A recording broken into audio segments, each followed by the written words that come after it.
What is going on, everyone? This is Dr. Josh Funk, and you are listening to the Strength and Knowledge Podcast.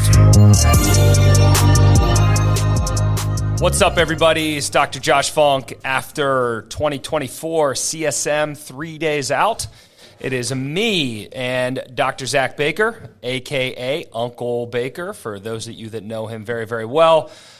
We came back from CSM with what we'll call here at R2P a lot of juice. I think overall the vibes were very, very high. I even had a post yesterday where I noted that the one word that stuck out for me was optimism. I think that overall we have a profession that has gotten out of the doldrums of the negative Nancy narratives. I don't know how much of that was kind of just naturally compounded by everything going on with the pandemic and some things that were outside of our control, potentially also, compounding the word burnout into the mix. But overall, I think we have a profession that is trending upward. What were your overall takes, Zach? So this was the third CSM that we had been a part of, and the first one we went to is kind of hard to gauge because it was the first time after the pandemic. It was hybrid of virtual and in-person.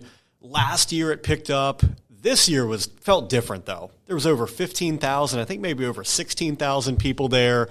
Everybody that came up and interacted with us, from students to longer tenured clinicians, extremely optimistic, extremely upbeat. This was by far the most enjoyable one that I had been to, and that's not a discredit to the previous two, but there was something about this year that just felt different. Yeah, it was great. Honestly, for me, I almost didn't have enough energy for this year. Running a booth with you over the course of our time there, it's amazing to have the ability to interact with so many people.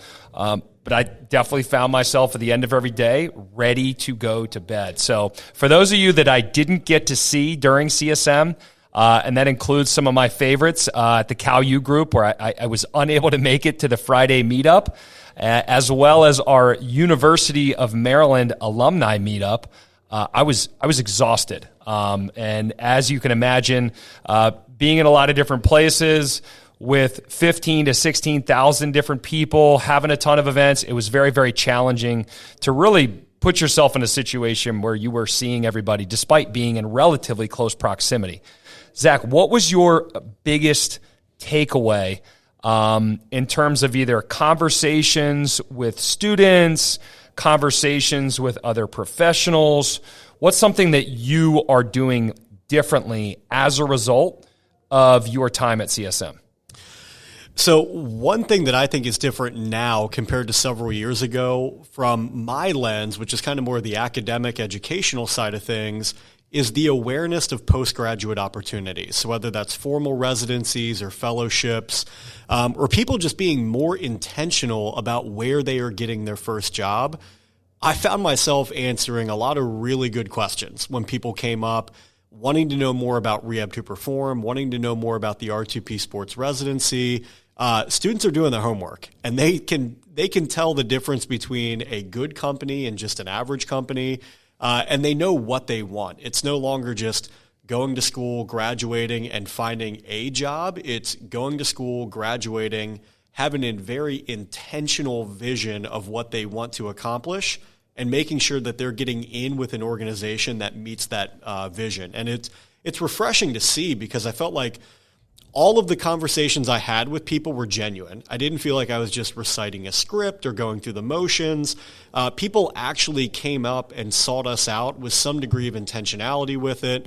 And it really makes the day fly by when that happens. I look at some of the other vendors that maybe had to follow a little bit more of a script because they got a service or something that they're trying to sell. And I found myself being very thankful to realize, like, we had a lot of different people come to our booth for a variety of different reasons, and it kept things a lot more refreshing.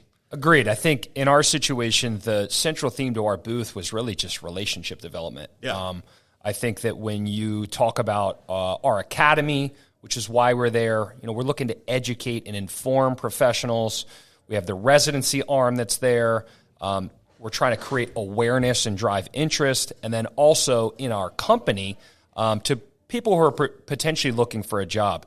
We're big believers that we need to focus on the marketing funnel that parallels our ability to get in front of professionals. And if you have not yet thought of the marketing funnel that runs in parallel with your generating of new patients, generating talent for your organization comes from you driving awareness and interest. You need to drive awareness and interest before you engage and potentially convert an individual to join your team. So for us, we fortunately, really unintentionally for a while, have been doing this, and this is just another initiative of ours to develop genuine relationships over a long period of time, knowing that the best kind of working relationships are ones that didn't happen overnight.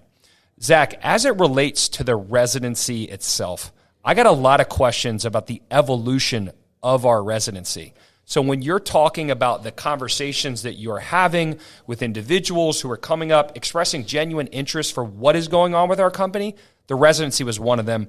What would you have to say as it relates to the evolution of the residency program? Yeah, and I think all of my thoughts will probably be echoed by our first resident who we ever had, Samantha Corbello, because she was in there from the ground floor, went through the first year, and then has been with us following residency as we've gone through the second and third cohort. So I think she'll echo a lot of these same sentiments of just the evolution, which has largely been we've added more staff and we've added more faculty. Year one, it was honestly mostly myself, just from a quality control standpoint.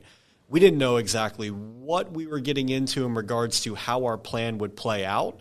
So having one person involved with the execution of that plan from a lecturing standpoint, from a mentorship standpoint, it allowed us to be more agile and be dynamic with plans. After we got through that first year, though, we realized we can add a lot of benefit to this residency by getting other people in our ecosystem involved. So we added more faculty members from a classroom standpoint and from a mentorship standpoint. We also added a whole nother location. So now we not only operate out of our Frederick facility for patient care, we also have a resident that operates out of our Germantown location. That's been huge for getting people who are unfamiliar with the Maryland, D.C. area, because from a living standpoint, being in that Montgomery County, Germantown area, a little bit closer to D.C., that is appealing to people who are coming from outside of the area, and they're thinking of how am I going to spend my time outside of residency? And being 25, 30 minutes closer to the nation's capital gives you a lot more options from a housing, entertainment, and just kind of living standpoint. And I think the biggest thing that we've also done is we've streamlined the content, and we've gotten a better pulse on what things can be allocated as part of independent study, independent resources to just make available for people, versus what is best allocated for our individual time with the resident in the classroom and during mentorship sessions. And that evolution has been driven by previous and current residents. Them giving us feedback as they're going through the process. What do they find value in? What do they perceive as being high-ticket items that they want to experience? And what are things that they just want available to them? Obviously, all fitting within the ABPTRFE guidelines of what are the minimum things that you need to have in there from an hours allocation, from a content allocation, and then leveraging our strengths as a company with who we have from a personnel standpoint. You mentioned the previous residents that we had. They obviously are off to doing very, very impressive things, as well as hopefully are putting us in a position where we have the most important vanity metric as it relates to residencies, a 100% pass rate. But share briefly about what our three previous sports residents are up to. Yeah. So Sam Corbello was our first resident, and she stayed on with us at R2P upon graduation. And she has a hybrid role right now. So she's about 20 hours in the clinic at our Frederick location. The other 20 hours of her week are over at Hood College, which is a local Division III school, where she's operating as a physical therapist, doing patient care outside of their athletic training room. And that relationship really stemmed because that's where we do our sports venue coverage. It's one of the three sites, in addition to Mount St. Mary's and the Naval Academy, where our residents have the ability to accumulate hours for sports venue coverage.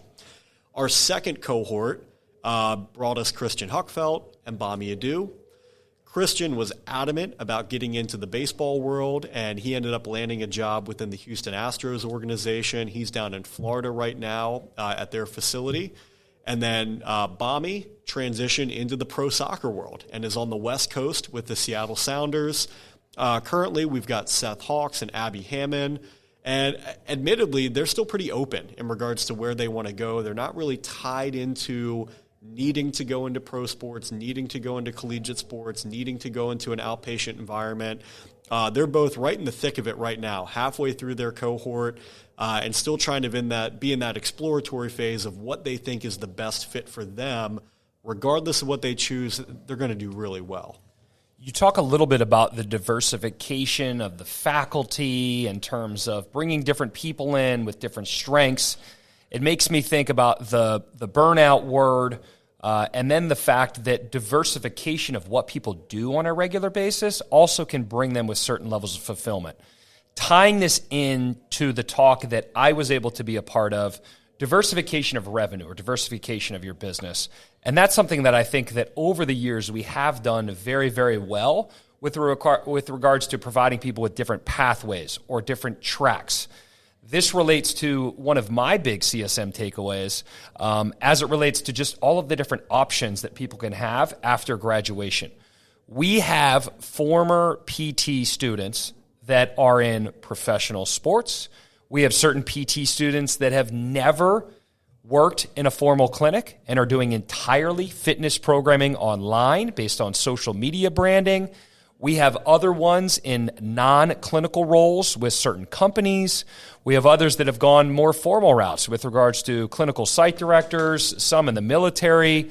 What's something that you would recommend to DPT students who maybe are in a situation where they've been exposed to some of the unique offerings that our field has now as a result of being at CSM with regards to how they should approach these next few months and years as it relates to exploring the track of their choice?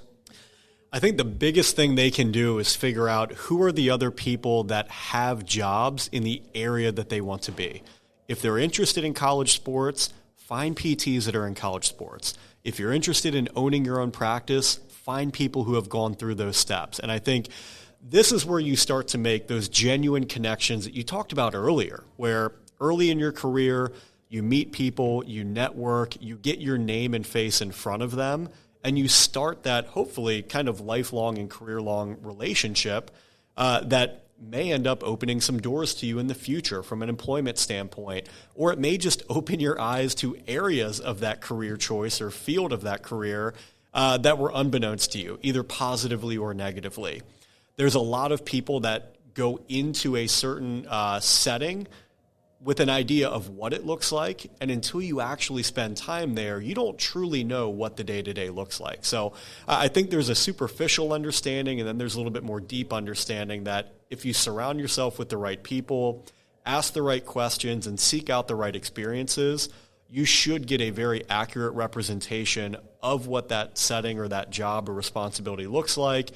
And I would rather know that on the front end than on the back end after you've committed to something that may be a little bit over or underwhelming based off your expectations. I am going to draw a parallel here with dating apps. And if you just go through a dating app and you just decide to hang out with somebody solely based on how things superficially look, don't be surprised when you show up to coffee, brunch, dinner, or whatever that you end up doing, and you're underwhelmed. Get involved with having a conversation. Yes, you're going to have to reach out to somebody that you don't know, and you're probably going to have to ask them more direct questions. But at the end of the day, I'm sure you're not the first person to ask that question, and you are going to avoid wasting the time of both parties, and especially putting yourself in a situation where you have a much more clear-cut idea of what things would be like in that environment. Instead of carving time out, acting very, very interested, and then you put yourself in a contractual relationship with an organization, and you run into a situation where things don't quite go the way that either one of you wanted to. Be direct, know what matters to you, know what your non-negotiables are, and ideally you're getting as close to your ideal situation as possible as you go throughout your journey. Zach, any thoughts there? I know you've been with your high school sweetheart, and dating apps haven't necessarily been a thing there. But I was going to say, I have never, for clarity, have never used a dating app. I don't even think I could navigate one if I tried anyways. Barely turn my phone on. But I think back of like the people I spent the most time talking to at CSM this weekend were honestly people that like 3, 4, 5 years ago, I had just reached out on a whim to either introduce myself or ask them a question. Now that I'm in the residency space, I think about the different program directors that I interacted with this weekend, that the first time I ever talked to them was like 5 or 6 years ago when I had the idea of starting the residency, and it was like, how do I even go about doing this? And just reached out to other individuals, picked their brain on if it was worthwhile, what the appropriate steps were. People who were speaking at CSM that I went out of the way just to shake their hand, introduce myself, tell them that I liked what they said and that I've been following along. Those are people that on social media, try to comment on their stuff. I try to reach out and say, hey, I appreciate what you're doing.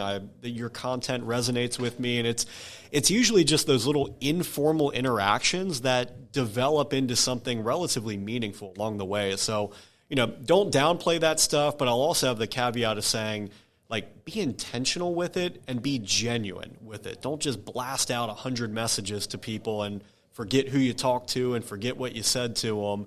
But I do think a lot of those interactions are ones that some of my former students and people that I've interacted with, that's how our relationships got started. And some other people in the field that I look up to and try to emulate how I do my role, that's how my interactions got started with them. Reminds me a little bit of my guy, Ben Lee. Potentially Arthur from Russell Sage as well. I'm just thinking about some of the students of whom I've interacted with for 2-3 years at this point. And you're right. In the beginning, it was very like superficial, basic, question asking, back and forth. And now there's a genuine relationship there where unfortunately, Ben Lee is a Michigan fan, so I try not to hold that against him, especially after they've beaten my Buckeyes over the past 3 years. And then Arthur just reached out to me to add value to the graduation ceremonies at Russell Sage. But you never know where kind of that mentee-mentor relationship goes. You're going to have things naturally that are more formal through organizations such as our group that I mentioned earlier at Cal U. You've got teammates through the AASPT. But how can you take something that's a little bit more formal and get what you need out of it a little bit more? I think the challenge that I always have when people ask me who my mentor is that mentors serve in different roles and can be valuable to us at different stages of the journey. So I am always a big believer that you probably need to have multiple mentors and for different possible things that you are looking to accomplish. Your mentor might have shortcomings. I am sitting here saying that I have certain shortcomings, and I could easily say at this point, if you reached out to me for certain topics, I'd be like, hey, I'm probably not the best possible person. So sometimes asking of this individual of whom you're trying to create a relationship with, what they feel like their strong points are and how they've been able to get to that point where they're at, as opposed to taking everything in that you may or may not see, of which they might not be very strong at. Zach is over here nodding his head. There are certain things he is very strong with and others of which he is not strong with. So if you were to just take him as your only mentor, you might be in a situation of which you run into some challenges from a professional development standpoint. Zach, any thoughts there? Yeah, two different ways with that, and it kind of goes on the topic of like how the residency has evolved. Once we got a good grasp of what we were trying to do with the residency, and admittedly what we're trying to do within the company, I tend to be the person who's often like testing out the waters for the company, and we get kind of a pulse of what we need, and then we figure out like who do we have in our ecosystem that can best serve that need. And I think our residency and our company as a whole, you think about some of these positions we've created in the company, they were things that you used to previously do, I used to previously do. Other people that have moved on to other roles within the company, they used to perform them as part of their daily tasks, kind of get the processes and procedures in place then we tagged out to other people where that's either their passion or that's their niche or that's their expertise. So I do think that's really what came first to mind when I heard you talking about that. My other real big takeaway from CSM is don't forget there's 16,000 people there. You would be surprised who you get to interact with, and it often catches you by surprise how you meet them or what their actual role is. I think about being at different business meetings or just eating breakfast at the hotel in the morning, and you're sitting next to somebody, you make small talk, you shake their hand, you introduce, and then you go find out that's the CEO of a multi-million-dollar company, or this person's getting their PhD in my passion project, and they're now somebody that I can reach out to for discussion there, or this person has a connection of somebody that I'm trying to get a job with, of a former student. And it's kind of funny. You make all these random connections where if you would have just never looked to your side, asked them how their day was doing, shaken their hand, you would have never made that connection. The other thing I will say is be mindful. You never know who the person is you're sitting next to, so be on your best behavior. I've had numerous people that were either maybe prospective hires or students where you see them interacting in a group of people where you're like, I don't know if that's who I want representing our company or representing our organization. So just keep in mind, you never know who you'll meet. You never know what eyes are on you. And when you're in a professional environment like that or a professional conference, just make sure you know what your outcome is that you're going there. If you're going there for networking purposes, make sure you leave with networking outcomes. If you go there with business prospects, make sure you leave with business prospects. If you go there from an educational standpoint, you want to attend the clinical sessions, make sure that you're going in there and taking something back with you. So CSM, people are there for different reasons, a lot of great different reasons and variety of why you could be there. It is easy to be overwhelmed. Make sure you go in with a game plan and you leave with something actionable. A little thing to leave with before we wrap this up, but just to piggyback on what Zach was just talking about, myself being in a situation where I am in charge of a healthcare organization that is largely insurance focused with some self-pay, largely in person, I found inspiration and extreme benefit in conversations with people like the founder of Anchor, the founder of Secondor Health, and sorry, Anchor is a cable machine. Secondor Health is a tech company, as well as the founders or co-founders of Prehab Guys and Movement X, all of which are not similar to Rehab to Perform, but all are doing certain things extremely well, of which I can ideally draw upon my own conclusions as to what they're doing well and how that could potentially benefit us. So make sure that you are also looking beyond the short term, which is directly in your face, and trying to pull inspiration and especially the word innovation into whatever it is that you're doing from other people. With that being said, appreciate you all staying tuned into this episode of the Strength and Knowledge Podcast. I enjoyed getting on back here with Zach, but Zach is doing a tremendous job of bringing in some of the industry's best and our sports residents and other individuals that we feel like would be a tremendous guest for you all. If you have any suggestions, don't hesitate to reach out. And as always, hit the follow button.